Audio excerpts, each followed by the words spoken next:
하나님께서 오늘 우리에게 주신 말씀의 제목은 뜻을 정하는 인생이라는 제목으로 함께 말씀을 나누겠습니다. 첫 번째 본문 예레미야 애가 3장 19절에서 23절 함께 공독하겠습니다. 시작. 내 고초와 재난 곧 쑥과 담즙을 기억하소서. 내 마음이 그것을 기억하고 내가 낙심이 되오나 이것을 내가 내 마음에 담아두었더니 그것이 오히려 나의 소망이 되어 싸움은 여호와의 인자와 긍휼이 무궁하심으로 우리가 진멸되지 아니함이니이다. 이것들이 아침마다 새로우니 주의 성실하심이 크시도소이다. 아멘. 두 번째 본문 다니엘서 1장 1절에서 9절까지 말씀 함께 봉독하겠습니다. 시작. 유다 왕 여호야김이 다스린 지 3년이 되는 해에 바벨론 왕 느부갓네살이 예루살렘에 이르러 성을 에워쌌더니 주께서 유다 왕 여호야김과 하나님의 전 그릇 얼마를 그의 손에 넘기심에 그가 그것을 가지고 신할 땅 자기 신들의 신전에 가져다가 그 신들의 보물 창고에 두었더라. 왕이 황관장 아스부나스에게 말하여 이스라엘 자손 중에서 왕족과 귀족 몇 사람 곧 흠이 없고 용모가 아름다우며 모든 지혜를 통찰하며 지식에 통달하며 학문에 익숙하며 왕궁에 설만한 소년을 데려오게 하였고 그들에게 갈대아 사람의 학문과 언어를 가르치게 하였고 또 왕이 지정하여 그들에게 왕의 음식과 그가 마시는 포도주에서 날마다 쓸 것을 주어 3년을 기르게 하였으니 그 후에 그들은 왕 앞에 서게 될 것이더라. 그들 가운데는 유다 자손 곧 다니엘과 하나냐와 미사엘과 아사랴가 있었더니 환관장이 그들의 이름을 고쳐 다니엘은 벨드사살이라 하고 하나냐는 사드락이라 하고 미사엘은 메삭이라 하고 아사랴는 아벳누고라 하였더라. 다니엘은 뜻을 정하여 왕의 음식과 그가 마시는 포도주로 자기를 더럽히지 아니하리라 하고 자기를 더럽히지 아니하도록 환관장에게 구하니 하나님이 다니엘로 하여금 환관장에게 은혜와 긍휼을 얻게 하신지라. 아멘. 조금 뛰어넘어서 세 번째 본문 다니엘서 1장 15절에서 21절 같이 읽겠습니다. 시작. 열흘 후에 그들의 얼굴이 더욱 아름답고 살이 더욱 윤택하여 왕의 음식을 먹는 다른 소년들보다 더 좋아 보인지라. 그리하여 감독하는 자가 그들에게 지정된 음식과 마실 포도주를 제하고 채식을 주니라. 하나님이 이 네 소년에게 학문을 주시고 모든 서적을 깨닫게 하시고 지혜를 주셨으니 다니엘은 또 모든 환상과 꿈을 깨달아 알더라. 왕이 말한 대로 그들을 불러들일 기한이 찼으므로 환관장이 그들을 느부갓네살 앞으로 데리고 가니 왕이 그들과 말하여 보매 우리 중에 다니엘과 하나냐와 미사엘과 아사랴와 같은 자가 없으므로 그들을 왕 앞에 서게 하고 왕이 그들에게 모든 일을 묻는 중에 그 지혜와 총명이 온 나라 박수와 술객보다 10배나 나은 줄을 아니라. 다니엘은 고레스 왕 원년까지 있으니라. 아멘. BC 8세기경에 최고점에 다다른 아수르 제국을 시작으로 고대 근동의 5대 제국의 역사가 시작됩니다. 이때부터 시작된 5대 제국의 역사는 분열 왕국 이후 BC 8세기 무렵부터의 구약 성경과 그리고 신약 성경이 완성되는 AD 1세기까지 약 900년의 시간에 아주 중요한 배경이 되어집니다. 그래서 우리가 성경을 이해할 때 5대 제국의 역사를 이해하게 되면 훨씬 더 성경을 깊이 있게 이해할 수 있는 지혜와 힘을 얻게 됩니다. 바로 이 900년의 역사의 시간 속에 흘러간 제국의 이름들이 아수르, 바벨론, 페르시아, 헬라, 로마 이렇게 5대 제국이 되어집니다.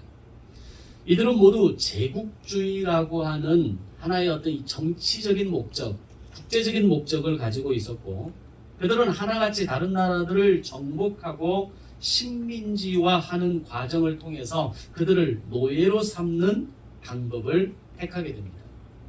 이런 면에서는 매우 비슷하지만 각 제국의 통치 방식은 조금 달랐습니다.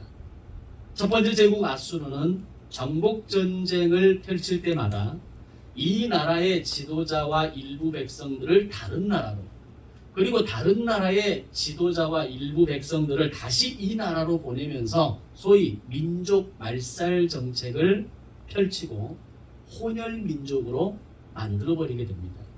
바로 그때 아수르에 의해서 완전히 멸망당한 나라 중에 하나가 북이스라엘이었고, 이후 그들은 사마리아인이라고 하는 혼혈 민족으로 전락하게 됩니다. 그래서 우리가 신약 성경을 읽을 때 사마리아인이라고 하는 이 개념은 바로 이 북왕국 이스라엘이 아수르에 의해서 멸망하는 과정 속에서 만들어진 혼혈 민족, 새로운 민족의 개념이 바로 사마리아인이 되어지게 됩니다.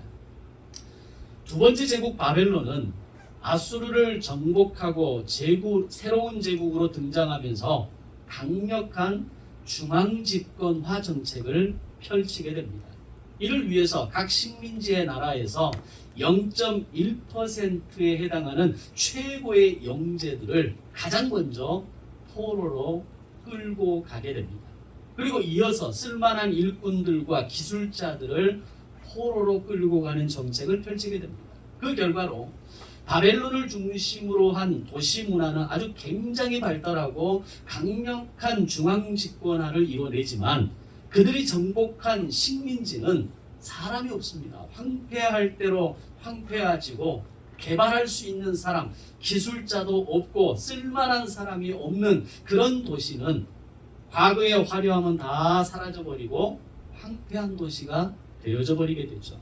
그러면서 결과적으로 바벨론으로 가져갈 수 있는 식민지의 세금이 완전히 바닥나게 됩니다. 세 번째 제국 페르시아는 이런 바벨론의 중앙 집권화 정책을 쇄신하면서 지방 분권화 정책을 펼치게 됩니다. 그러면서 황폐해졌던 식민지를 회복하고 거기에서 거둬들이는 세금들이 페르시아의 중앙도시로 모일 수 있도록 하면서 중앙의 기반을 탄탄하게 하게 되는데, 이걸 위해서 펼친 정책이 포로귀환 정책입니다. 바로 포로귀환 정책을 펼치면서 그 과정에서 그 어떤 다른 나라보다도 엄청난 특혜와 가장 큰 힘을 실어주었던 나라가 바로 예루살렘을 중심으로 한 옛 남유다의 모습이었습니다. 이 시기에 바벨론 포로로 끌려갔던 남유다 백성들이 70년 만에 다시 고향으로 돌아오게 되고 페르시아의 강력한 지원으로 무너졌던 성전을 재건하고 성벽과 도시가 회복되는 결과를 얻게 됩니다.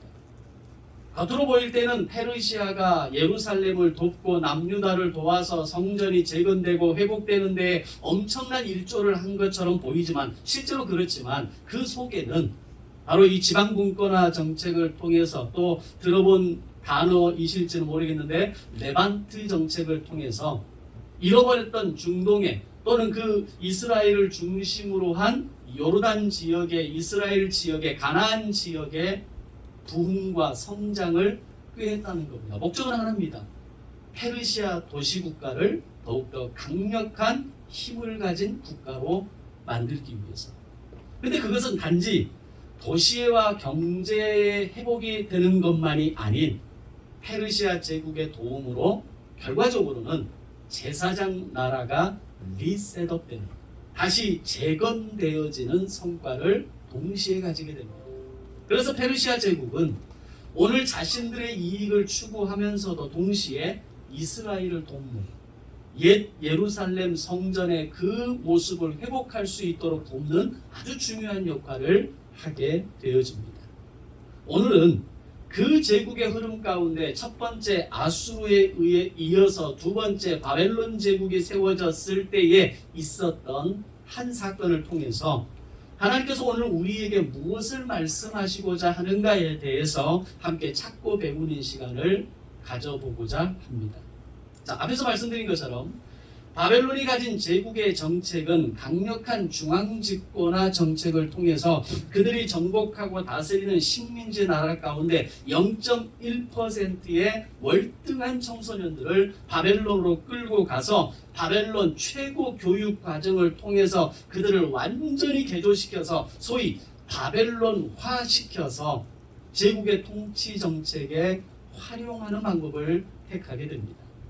이런 정책에 따라서 BC 605년에 바벨론이 첫 번째 남유다를 침략했을 때 그때의 왕족과 귀족들 가운데에서 이 다니엘과 3명의 친구들이 바벨론의 1차 포로로 끌려가는 일이 발생하게 됩니다. 바벨론 제국에 의해서 예루살렘 성전과 집들이 불에 타 폐허가 되고 예루살렘 성은 바벨론 군인들에 의해서 무자비하게 약탈당하고 유능하고 젊은 인재들이 1차, 2차 포로로 끌려가는 약 1만여 명의 포로들이 끌려가는 그 상황을 지켜보는 특별히 예레미야의 마음이 얼마나 무너지고 괴로웠겠습니까?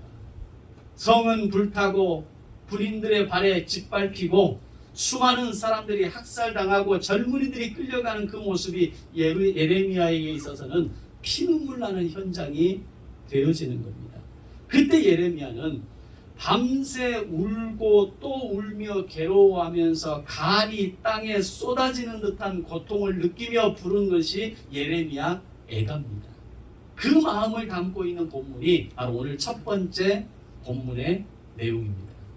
그런데 오늘 이 첫 번째 본문의 내용이 상당히 우리에게 의미 있게 다가오는 또 다른 영역이 뭐냐면 예레미야의 깊은 고통과 괴로움을 담고 있지만 동시에 그 부르짖음의 시간 가운데에서 예레미야는 하나님의 크신 은혜와 계획을 깨닫게 되었다는 겁니다.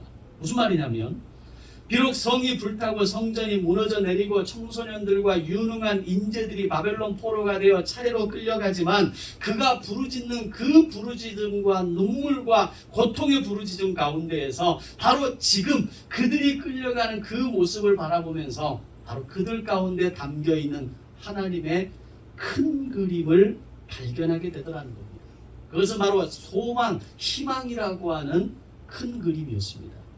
오늘 본문에 보면 그것이 오히려 나의 소망이 되었다라는 고백을 이야기합니다. 이것은 절망과 슬픔 속에서 예레미야가 감히 땅에 쏟아지는 그 고통 가운데 기도할 때 하나님이 그에게 주신 깨달음이었다는 겁니다. 비록 지금은 나라가 망하고 성전이 불타고 저들은 포로로 끌려가지만 저들이 살아남아 다시 고향으로 돌아오게 될 것이고 그들을 통해서 하나님께서 다시 세우고자 하시는 제사장 나라가 세워질 것이라고 하는 소망을 하나님께서 예레미야에게 보여주셨다는 겁니다. 즉 예레미야는 절망 속에서 애가를 지어 부를 때 하나님께서는 이 땅을 포기하지 않을 것이며 포로로 끌려가는 저들이 바로 남유다의 미래이고 저들이 소망이라는 것을 예레미야는 그때 깨달았다는 겁니다. 오늘 이것은 우리에게 굉장한 도전을 주는 말씀의 본문입니다. 오늘 우리에게 밀려오는 삶의 절망적인 상황과 고통의 삶이 다가왔을 때 그 시간을 우리가 어떻게 맞이해야 하는가에 대한 중요한 교훈을 말씀해주고 있다는 겁니다. 사람들은 절망적인 상황이 다가오고 고통스러운 삶이 다가오고 자녀로 인해서 또는 직장으로 인해서 내 삶의 어떤 물질의 문제로 인해서 고통을 경험할 때 많은 사람들은 좌절합니다. 절망하고 포기합니다. 그냥 낙심하며 살아가는 인생으로 내 인생을 때로는 저주하며 살아갑니다. 그런데 예레미야는 자신에게 그런 상황과 삶이 다가왔을 때 하나님께 울며 부르짖으며 기도했을 때에 하나님께서 그에게 소망을 보여주셨다는 겁니다. 다시 말하면 오늘 우리는 기도할 때 소망을 발견할 수 있는 것이고 기도할 때 오늘을 버티고 견딜 수 있는 힘을 얻을 수 있다는 겁니다. 만약에 예레미야가 민족의 절망 앞에서 멸망 앞에서 그가 좌절하고 낙심하고 포기해버렸다면 하나님이 이런 계획을 가지고 계신다라고 하는 소망을 발견하지 못했을 겁니다. 만약 우리가 우리의 삶에 다가오는 문제와 어려움으로 인해서 자포자기하고 절망하는 인생을 살아간다면 하나님이 오늘 나의 이 인생의 어려움과 고난과 절망의 과정을 통해서 우리에게 어떤 소망을 보여주시고자 하는지를 알지 못하고 살아가는 것과 같은 것입니다. 그런데 예레미야는 자신이 당한 자신의 눈에 직면하는 민족의 아픔과 절망적인 상황을 보면서 간이 땅에 쏟아지는 그 절망의 울음으로 부르짖었을 때에 이것이 오히려 나의 소망이 되는구나. 이것이 이 민족의 소망이 되는구나. 하나님이 언젠가 저들을 다시 돌아오게 하시고 다시 이 나라를 회복하시겠구나 라는 이 깨달음을 얻게 되었다는 겁니다. 오늘 여러분이 당한 절망과 맞닥뜨린 실패의 시간 속에서 부르짖을 때에 그것이 오히려 나의 소망이 되었다라는 고백이 오늘 저와 여러분의 입에서 나오는 고백이 되어지고 복이 되어지고 은혜가 되어지시기를 주님의 이름으로 축원합니다. 부르짖을 때 깨달을 수 있는 겁니다. 그것을 부르짖을 때 하나님의 마음을 알 수 있는 겁니다. 울며 부르짖을 때에 나의 연약함을 직면하면서 동시에 그것이 오히려 나의 소망이 되었다라고 우리는 깨달을 수 있게 되는 것입니다. 자, 그렇다면 여기서 우리가 생각해 볼 수 있는 것은 왜 하나님께서 0.1%의 영재에 해당하는 다니엘과 세 친구들 그리고 약 1만에 가까운 남유다의 최고급 기술을 가진 인재들을 바벨론 포로로 끌려가게 하셨는가라고 하는 겁니다. 거기에는 두 가지 하나님의 놀라운 계획이 담겨 있는데, 첫 번째는 남유다의 백성들을 바벨론 포로로 끌려가게 하시고 그들이 경험하는 바벨론 포로 70년의 시간을 통해서 바로 극상품 무화과 열매로 만들기 원하시는 하나님의 계획이 있었다는 겁니다. 이것을 바벨론 포로 70년 프로젝트라고 이야기합니다.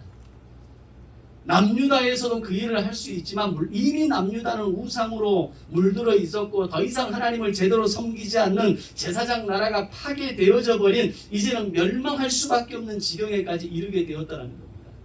그렇다면 그들을 쇄신하고 다시 하나님께서 꿈꾸시는 제사장 나라를 이루시고 하나님이 꿈꾸시는 남유다의 모습을 회복하시기 위해서는 그들을 담금질하는 시간이 필요했던 겁니다. 고난 속으로 광야 속으로 아픔 속으로 밀어 넣어서 그들이 다시 그곳에서 정금같이 나오는 모습을 기대하고 있었던 겁니다. 그것이 바로 바벨론 포로 70년이었습니다. 이 시간을 통해서 극상품 무화과 열매로 만들어지고 다듬어져서 다시 고향 땅 남유다 예루살렘으로 돌아올 수 있도록 하기 위한 하나님의 방법이었다는 겁니다. 두 번째 계획은 바벨론에서 머무는 이 70년의 시간을 통해서 다니엘을 비롯한 포로로 끌려온 남유다 백성들에게 하나님이 세우시고자 하는 제사장 나라가 당시 아수르를 꺾고 새로운 제국으로 등장한 바벨론과 비교했을 때에 어느 나라가 더 월등한 나라인지를 직접 경험하고 깨닫게 하시기 위한 방법이었다는 겁니다. 마치 제국을 꿈꾸었던 애굽이라는 나라에서 430년의 노예 생활을 경험하게 하셨던 이유가 하나님께서 나라가 없었던 이스라엘을 제사장 나라로 세우시려고 할 때 너희들을 통해서 세우고자 하는 나라는 애굽과 같은 제국이 아니라 모세를 통해 말씀하시는 제사장 나라라는 것을 깨닫게 하시기 위해서 애굽의 제국을 경험하게 하신 것 아닙니까? 이제 그 시간의 역사가 수백 년이 흘러가고 다시 제사장 나라를 계획하고 꿈꿀 때 이들은 그 개념을 이해하지 못하는 겁니다. 그저 눈에 보였던 애국과 같은 나라, 그들의 눈에 보였던 아수르 같은 나라, 그들의 눈에 보이는 바벨론 같은 나라, 그 나라를 우리는 위해서 성공해야 되고 열심히 진군해야 되고 열심히 우리의 목적을 이루기 위해서 분투하는 삶을 살아야 한다고 생각했을 겁니다. 근데 하나님 그게 아니라는 겁니다. 바벨론 포로 70년을 통해서 내가 세우려고 하는 나라는 아수르 같은 제국이 아니라 그들을 꺾은 바벨론 같은 제국이 아니라 제사장 나라로 세우고자 하는 것이다 라는 것을 이것을 깨닫게 하시기 위해서 제국을 경험하게 하신 겁니다. 그들이 잃어버린 제사장 나라를 다시 리셋업 하시기 위해서 하나님은 자기 백성들을 바벨론의 포로가 되게 하시고 제국으로 끌려가서 직접 제국을 경험하게 하셨던 겁니다. 이때 포로로 끌고 온 식민지 포로들에게 바벨론 제국이 사용했던 정책은 두 가지입니다. 첫 번째, 바벨론 제국의 이데올로기 교육이었습니다.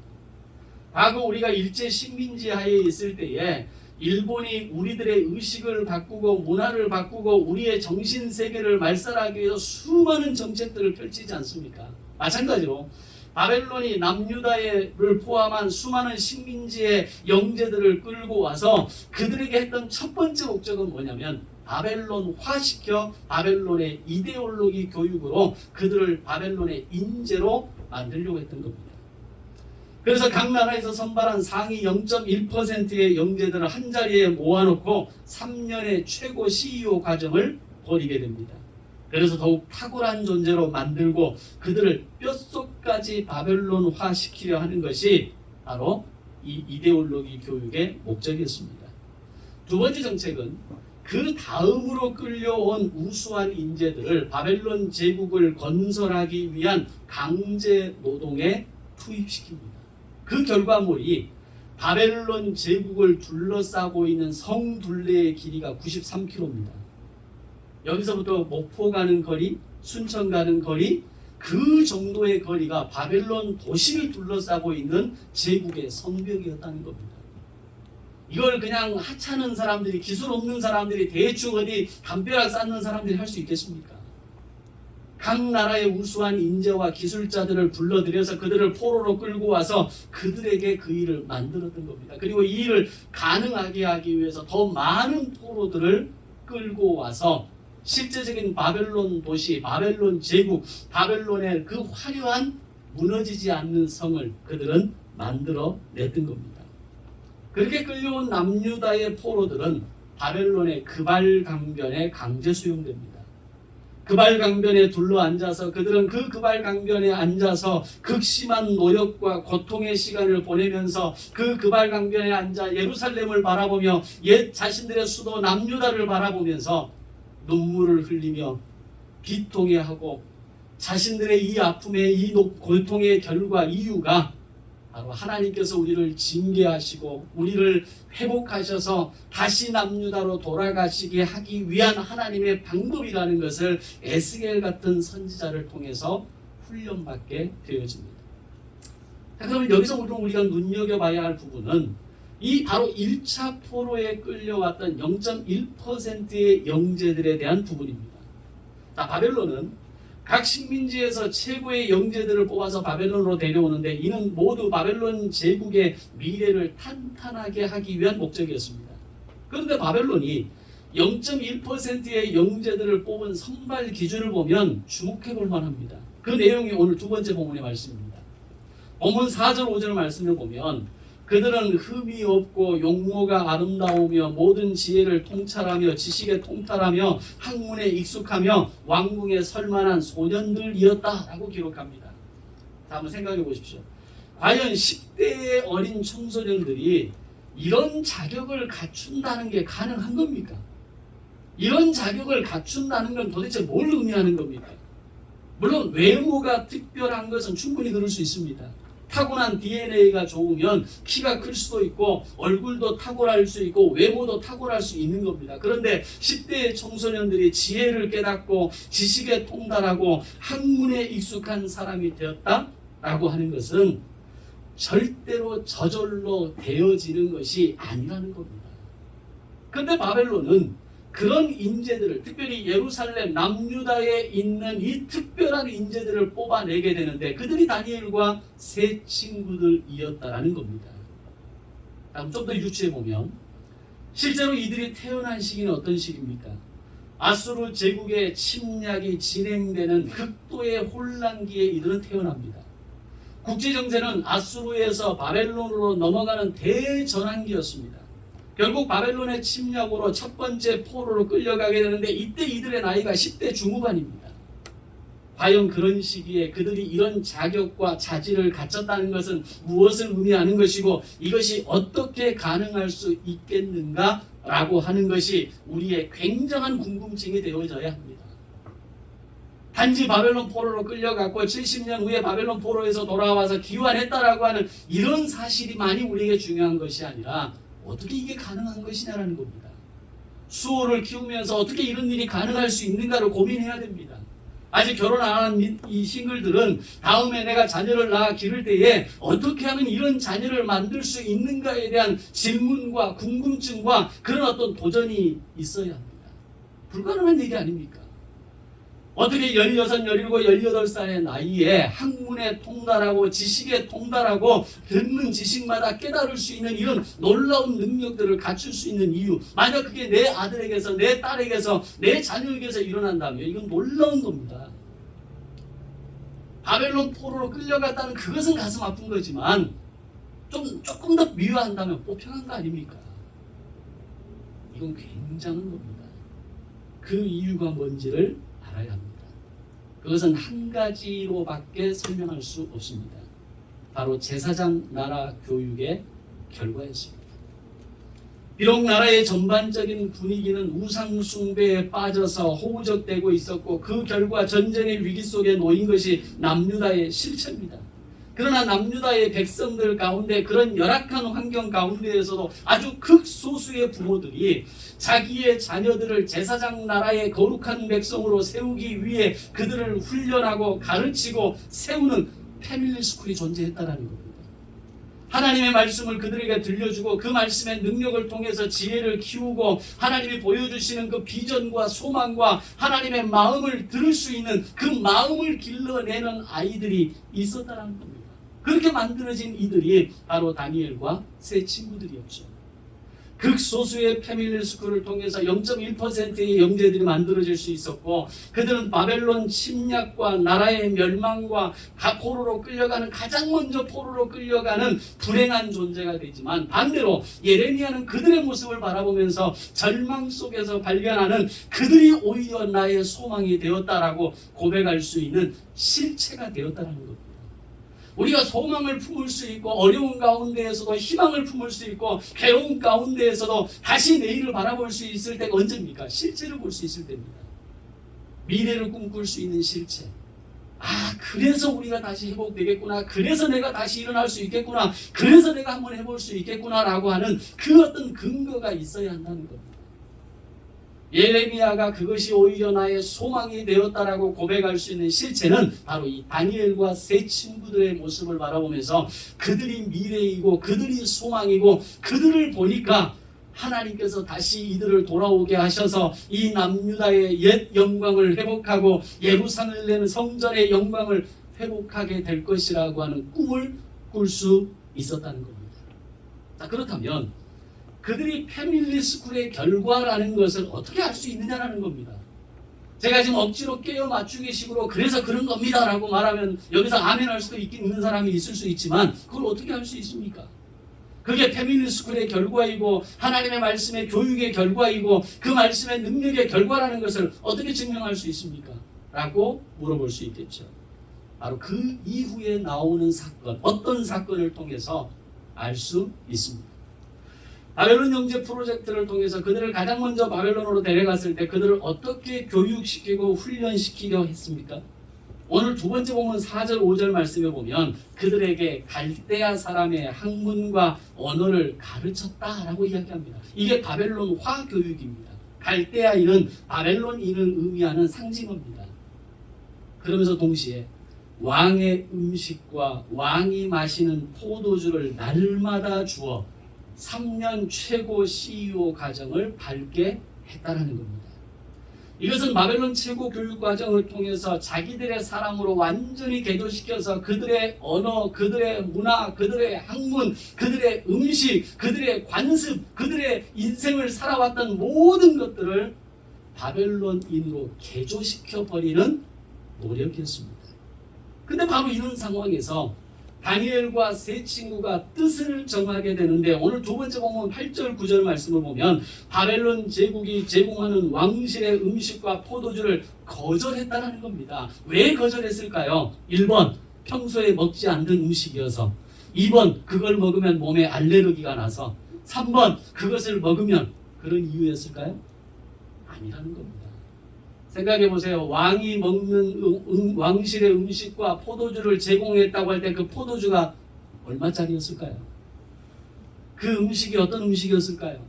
지금 우리나라에서 사 먹을 수 있는 최고의 비싼 와인이 3천만 원짜리입니다. 한 병에 3천만 원짜리. 서울의 모 호텔에 가면 그 와인을 판다고 합니다. 그렇다면 페르시아 왕실이 제공하는 음식, 페르시아 왕실이 제공하는 왕이 먹는 포도주 와인은 과연 어느 정도의 가치였겠느냐라고 하는 겁니다. 없어서 못 먹죠.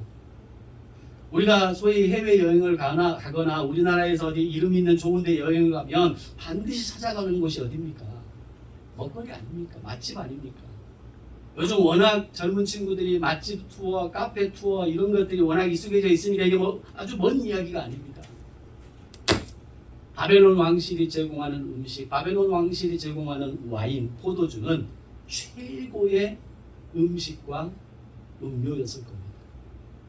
그런데 이 다니엘과 세 친구가 뜻을 정하게 되는데 그 왕실의 음식과 포도주를 마시지 않겠다라고 결정했다는 겁니다. 거절의 이유는 바벨론 왕실의 음식은 자신을 더럽힐 수 있는 부정한 음식이라는 것을 그들은 알았기 때문입니다. 그렇다면 바벨론 왕실의 음식과 이 포도주가 부정한 음식이라는 것을 다니엘과 세 친구들이 어떻게 알았을까요? 바로 그것이 패밀리 스쿨의 제사장 나라 교육의 결과였다는 겁니다. 다니엘은 모세 오경을 공부한 사람이었고 그 가운데 레위기에 기록된 레위기 11장의 음식 규례를 알고 있었습니다. 포도주를 하나님께서 먹지 술을 취하지 말게 하시고 부정한 음식들의 목록을 통해서 너희들이 먹지 말아야 할 음식들이 레위기 11장에 기록되어 있다는 것을 다니엘과 세 친구들은 기억했던 겁니다.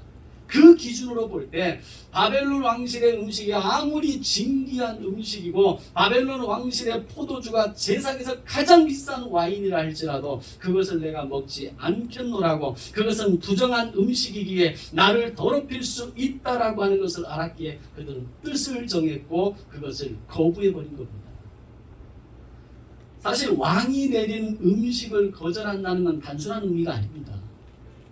그것은 자신들의 목숨을 내어놓는 것을 의미합니다. 포로로 끌려와서 강제적으로 국가 인재 양성 프로젝트에 참여하게 된 그들이 선택할 수 있는 게 과연 뭐가 있었겠습니까? 내가 이것은 좋고 이것은 싫고 내가 이것은 하겠고 저것은 하지 않겠다라고 말할 수 있는 것이 과연 얼마나 있었겠습니까?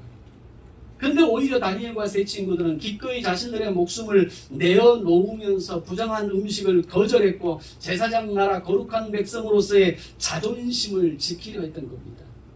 이런 다니엘의 거절에 대해서 가장 당황했을 사람은 이 영적 프로젝트의 교육을 받은 책임을 맡은 환관장 아스부나스였을 겁니다.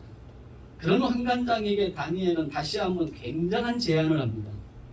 자신들의 의견을 받아들여서 앞으로 10일간 우리를 테스트해 보라는 겁니다. 만약에 10일 후에 당신들이 만족할 수 없는 결과를 얻게 된다면 당신이 하고 싶은 대로 하십시오. 우리가 그 음식을 먹겠습니다. 그러나 10일간만 우리에게 테스트할 수 있는, 우리가 먹지 않아야 될 것들을 거절하고 우리가 먹어야 할 음식들에 대해서 먹음으로 인해서 나타나는 결과를 당신이 테스트해 보라는 겁니다. 결과는 어떻게 됐습니까? 그 결과가 세 번째 본문입니다. 왕이 음식과 포도주를 거절한 다니엘과 세 친구들의 얼굴이 더 윤기가 있고 더 좋아 보였다는 겁니다. 또한 이후에 3년의 최고 교육 과정을 마쳤을 때 다니엘과 세 친구들의 지혜와 총명은 이 프로젝트에 참여한 모든 이들 가운데 베스트였습니다. 뿐만 아니라 바벨론의 모든 박수와 술객보다 10배나 더 탁월한 지혜를 가진 존재가 되었다라고 성경은 기록합니다. 그렇다면 여기서 우리가 가져야 할 질문과 관심은 그들은 어떻게 이렇게 할 수 있었고 이런 놀라운 결과를 만들어낼 수 있었는가를 다시 한번 정리합니다. 이유는 하나입니다. 바로 극소수의 패밀리 스쿨을 통해서 그들은 모세오경을 공부했고 제사장 나라가 무엇인지를 알고 있었고 그 가운데 레위기 11장의 말씀을 통해서 하나님께서 우리에게 주신 제사장 나라의 규례에 합당한 음식으로 내 몸에 담아내고 그것을 내가 먹겠다라고 하는 뜻을 정함으로 시작된 결과였다라는 겁니다. 그렇다면 다니엘에게 있어서 레위기는 어떤 책입니까? 레위기는 당시 사람들이 가까이 하고 읽을 수 있었던 베스트셀러가 아니었습니다. 오늘 이 다니엘이 태어나기 이전 900년 전에 모세를 통해 기록된 제사장 나라 율법책이 레위기 아닙니까? 900년 전에 기록된 책이 모세 오경 아닙니까? 그 900년 전에 기록된 책을 다니엘과 세 친구들은 공부했고 모세 오경을 통해 배운 말씀대로 이제는 우리가 제사장 나라로 살기로 뜻을 결정했다는 겁니다. 그것도 10대 아이들. 10대의 아이들이 이런 결정을 했다는 것이 놀라운 겁니다. 10대의 아이들이 이런 생각과 이런 사고와 이런 원칙과 기준을 가지고 자랄 수 있도록 훈련한 부모들이 대단한 겁니다. 그런 분명한 기준과 목표를 가지고 있다는 것이 놀라운 겁니다. 결국 그들은 하나님께서 지정한 음식이 더 탁월한 음식이라는 것을 증명하는 도구로 쓰임받게 됩니다. 만약에 다니엘이 어려서부터 부모를 통해 모세오경을 공부하지 않았다면, 제사장 나라를 공부하지 않았다면, 패밀리 스쿨의 훈련을 받지 않았다면 바벨론 제국의 위험 앞에서 어떻게 이렇게 행동할 수 있었겠습니까? 결국 다니엘과 세 친구가 뜻을 정하고 제국을 두려워하지 않고 부정한 음식을 거절할 수 있었던 것은 하나님의 말씀이 그들에게 있었기 때문입니다. 오늘 우리가 자녀들에게 성경을 읽게 하고 말씀을 공부하도록 기회를 제공하고 그들을 권면해야 하는 이유가 이것입니다. 오늘 나 자신이 성경을 통독하고 말씀 훈련에 참여하고 하나님의 말씀을 죽을 때까지 배우고 익혀야 하는 이유가 바로 이것입니다. 말씀을 알 때 뜻을 정할 수 있기 때문입니다. 말씀이 나의 인생을 직면할 수 있는 힘을 주기 때문입니다. 말씀이 나의 갈 바를 알지 못할 때 길을 보여주고 나의 인생을 열어주는 통로가 될 줄로 믿습니다. 말씀을 가지고 기도할 때 고난이 나의 소망이 된다는 것을 깨달을 수 있기 때문입니다. 아멘. 따라서 인생을 살아가면서 하나님의 말씀을 배우고 깨닫는 것은 시간과 순간과 사건 속에서 마음을 정하고 뜻을 정할 수 있는 힘을 우리에게 주는 통로를 얻는 것과 같은 것입니다. 오랜 신앙생활을 한 사람들이 조심해야 될 것은 마치 내가 말씀을 잘 알고 있다라고 착각하는 겁니다. 단지 오랜 시간 동안 쌓여온 습관과 간습과 전통의 모양일 뿐인데 그들은 마치 그것을 내가 하나님의 말씀과 뜻을 잘 알고 있는 것으로 착각하고 있는 겁니다.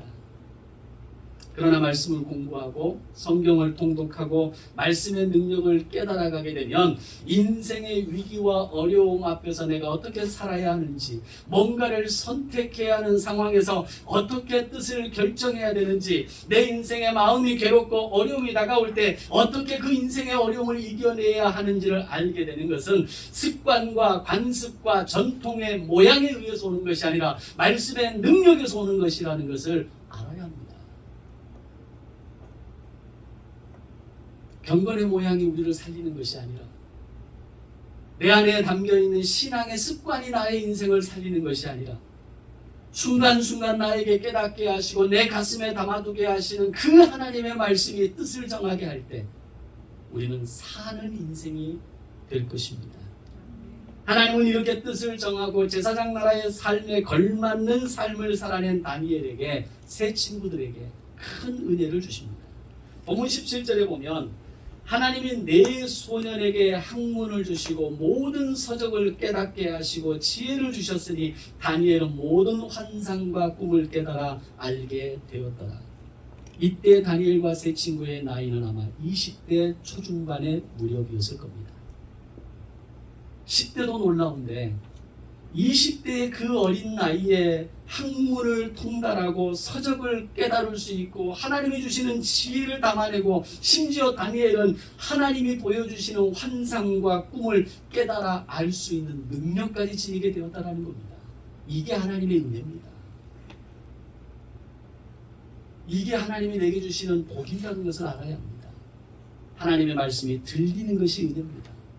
좋은 대학에 들어가고 좋은 직장에 들어가고 연봉 협상에서 더 많은 연봉을 받을 수 있는 거, 이게 복이 아니라 하나님의 말씀이 들리고 그 말씀의 능력을 의지하게 되고 그 말씀으로 뜻을 정하는 인생이 복 있는 인생인 줄로 알아야 합니다. 그 다음에 또 다른 그 부스러기 같은 복들은 하나님이 그냥 주시는 복입니다.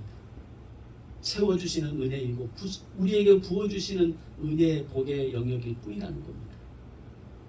그 결과 10대의 어린 나이에 포로로 끌려간 다니엘은 바벨론과 페르시아 두 제국에서 탁월한 행정가로 쓰임받게 됩니다. 동시에 선지자로 하나님의 말씀을 전하는 사람으로 쓰임받게 됩니다. 젊은 청년의 시기에는 바벨론의 탁월한 행정가로, 그의 인생의 황혼이 깃든 노년의 시절에는 페르시아의 탁월한 행정가로 두 제국의 헤드로서의 역할을 감당하게 되었다는 겁니다. 이유가 뭡니까? 하나님 앞에서 말씀의 능력을 통해 뜻을 정하는 인생으로 살았을 때 다니엘에게 주신 하나님의 복입니다. 오늘 나의 사랑하는 자녀가 하나님의 말씀을 통해 뜻을 정하는 인생으로 살도록 기도하시기 바랍니다.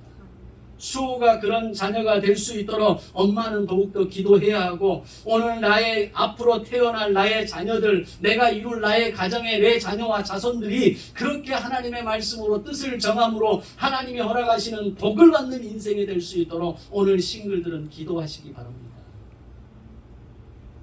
기도는 단순한 바램이나 기대가 아닙니다. 그렇게 됐으면 좋겠다. 우리 아이들한테 한번 물어보십시오. 학교에서 좋은 성적 안 받고 싶은 사람이 있는가? 좋은 대학, 좋은 직장 안 가고 싶은 사람이 있는지 한번 젊은이들에게 물어보십시오. 누구나 그 기대와 바람은 다 가지고 살아갑니다. 그러나 그것을 정말 하나님께 부르짖음으로, 하나님께 마음의 간절한 소원을 가지고 오늘 내 자녀가 그런 성공적인 인생을 살 수 있도록, 그런 복 있는 인생을 살 수 있도록 무릎 꿇고 부르짖으며 간구하는 본인과 부모는 많지 않습니다. 어떻게 우리가 복 있는 인생을 살 것인가? 어떻게 멋진 인생을 살 것인가? 어떻게 황홀한 인생을 살 것인가? 오늘 예레미야를 통해서 울며 부르짖으며 고백할 때 산 소망을 발견했던 것처럼, 오늘 다니엘의 말씀을 통해서 살아갈 때, 뜻을 정하는 인생을 살아갈 때 하나님이 그를 복 있는 인생으로 만들어 주셨듯이 오늘 우리의 인생이 뜻을 정하는 인생으로 그렇게 결단하고 살아가시기를 주님의 이름으로 축원합니다. 하나님의 은혜 가운데 살고 싶습니까? 말씀을 가까이 하십시오. 복 있는 인생으로 살고 싶으십니까? 내게 주시는 말씀의 감동을 따라서 뜻을 정하는 인생으로 살아가십시오. 그러면 복 있는 인생이 될 줄로 믿습니다. 기도하겠습니다. 생명의 주가 되시는 하나님 아버지, 감사합니다. 오늘도 우리를 복 있는 인생으로 삼아주셔서 우리를 향한 놀라운 계획을 가지고 있음에도 불구하고 그 하나님의 뜻을 알지 못하고 부르짖지 못하고 간구하지 못하고 그저 그렇게 내 인생을 살아가고 있다면, 하나님 오늘 주시는 말씀을 통해서 예레미야의 그 간절한 부르짖음을 통해 산 소망을 발견했던 것처럼, 하나님의 말씀을 통해 뜻을 정하는 인생을 통해 복 있는 인생을 살았던 다니엘과 세 친구들처럼 오늘 우리 안에 그 간절함이 회복되어지게 하시고 말씀을 통한 뜻을 정하는 인생이 되게 하여 주시옵소서. 감사드리오며 예수님의 이름으로 기도드리옵나이다. 아멘.